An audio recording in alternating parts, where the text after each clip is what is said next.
আজকে সেই ছোট্ট ক্যানভাসে আপনাদেরকে আর্ট করে দেখাবো। এর আগে আমি শুধু আর্ট করে দেখাইছি, এবার রং করে দেখাবো। রং করার জন্য হাতের কাছে তুলি, পানি, রং সব কিছু নিয়েছি এবং রংটা ক্যানভাসে ঢাললাম।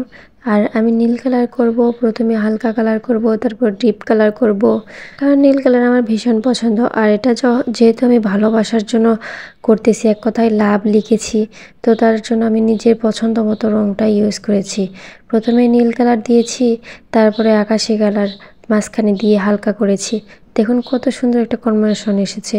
তারপর আমি যেহেতু সোনালি কালার দিয়ে লিখবো, তাই আগে এটা হলুদ কালার দিয়ে নিচ্ছি।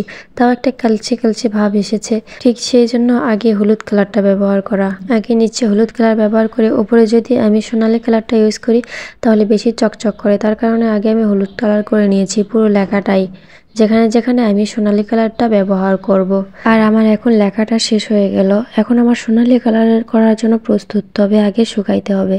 এর আগে আমি সাইডের ডিজাইনগুলো করে নিচ্ছি। আর সাইডের ডিজাইনগুলোতেও আমি যেহেতু চকচকা রাখবো, তাই আমি সোনালি কালার লেখাতে ইউজ করছি, আর তার পরিবর্তে এখানে সিলভার কালারটা ইউজ করতেছি।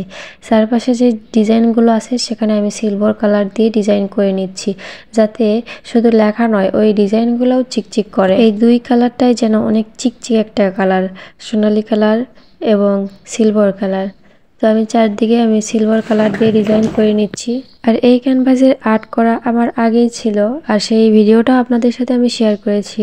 যদি আর্ট করার ভিডিওটা দেখতে চান অবশ্যই কিন্তু আমার আগের ভিডিওটা দেখতে হবে, কারণ আমি আগের ভিডিওতে সম্পূর্ণ আর্ট করা আমি দেখিয়েছি, কিভাবে আমি আর্ট করেছিলাম, কিভাবে লিখছিলাম, আমি সব কিছু আগের ভিডিওতে দিয়েছি। এই ভিডিওতে শুধু আমি রং করা দেখাইতেছি।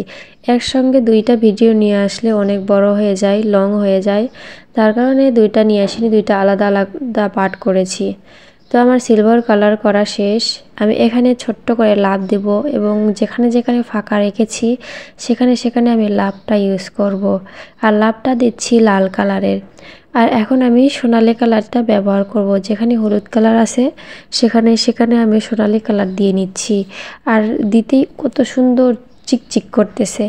এবং রং করা শেষ হয়ে গেলে তুলিটা ভালো করে এভাবে পরিষ্কার করে নেবেন, কারণ তুলিতে রং থাকলে পরে যে আর রং করতে পারবেন না, রংটা হার্ড হয়ে যাবে, শক্ত হয়ে যাবে, আর তুলিটা ইউজ করতে পারবেন না। তারপর চারিদিকে আউটলাইন এঁকে নিলাম। আর দেখুন এটা আমার আর্টের ফাইনাল লুক, কত সুন্দর লাগতেছে।